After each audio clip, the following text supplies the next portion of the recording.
I'm going to share just a short story from my book, Gifting in the Stick. Gifting was a Lakota Sioux way of life that says we are our brother's keeper. Many of the short stories in this book are about the people that disciplined me, lifted me up, and held me accountable when I needed being held accountable. The name comes from an old trapper friend, Little Joe.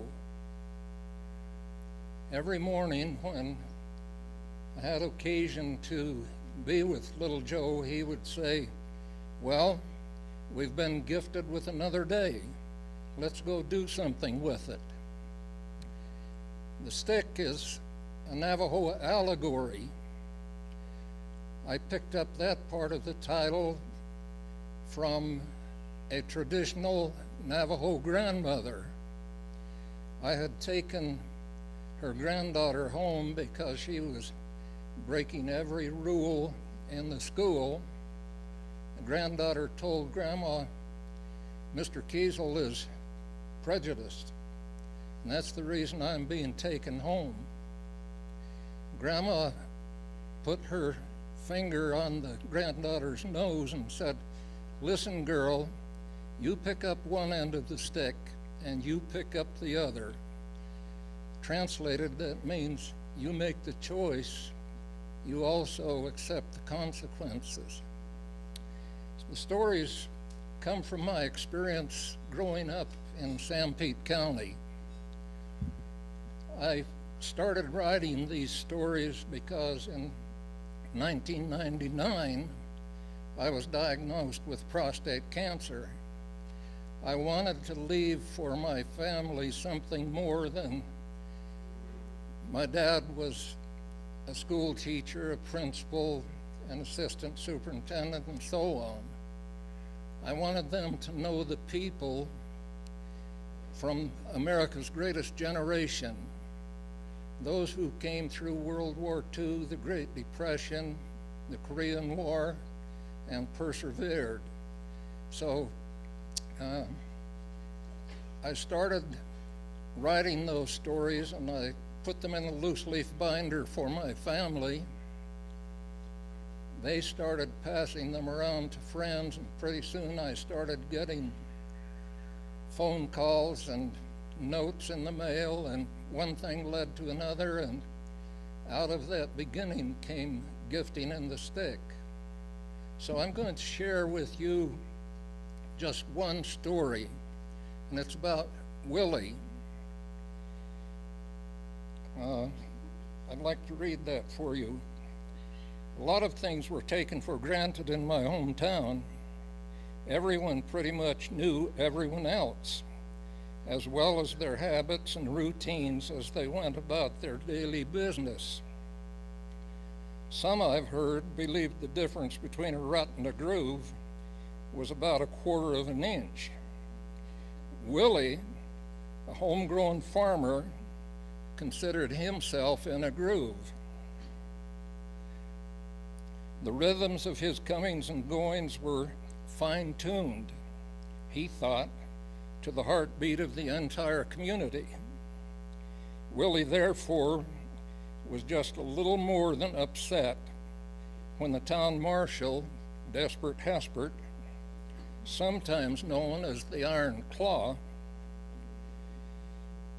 issued Willie a citation for making a left-hand turn in front of oncoming traffic. The oncoming traffic being Desperate Hespert. Not guilty, Willie emphatically pleaded on his day in court. The justice of the peace asked why Willie believed he was innocent. "Hell, Your Honor," Willie snorted. "Every damn fool knows I turned there." Willie got off with a suspended $5 fine. On another occasion, Willie hired a helper, a young man named Rollin. They got along just great until one night Willie came to town in the old pickup with the remains of a wire gate draped around the front end.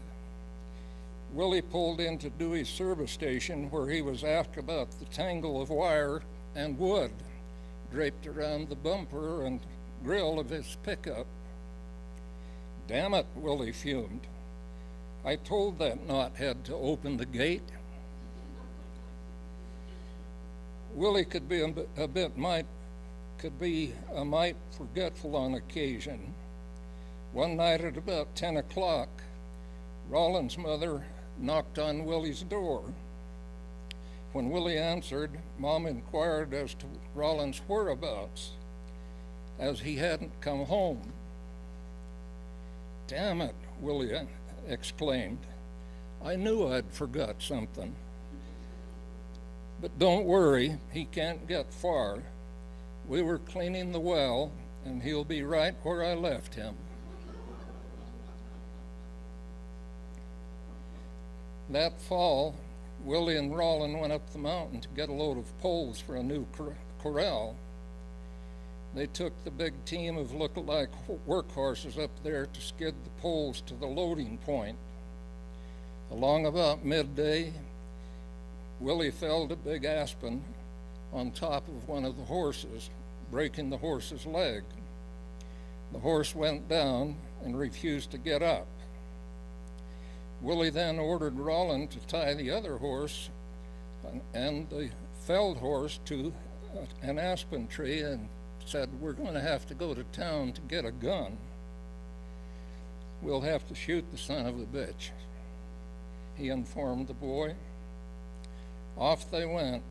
Returning several hours later, Willie dispatched the horse lying on the ground. At the roar of the rifle, the other horse, standing nearby, bolted, but not far. Its broken leg wouldn't let it. Willie looked at the dead horse and then at the crippled horse, exclaiming, "You dumb son of a bitch. Just for that, I'm going to have to shoot you too." He did. Some who had known Willie most of his life said that he, like many who served their country with distinction in World War II, came home a changed man. He wasn't alone. A town of perhaps 1,500 citizens, Ephraim had at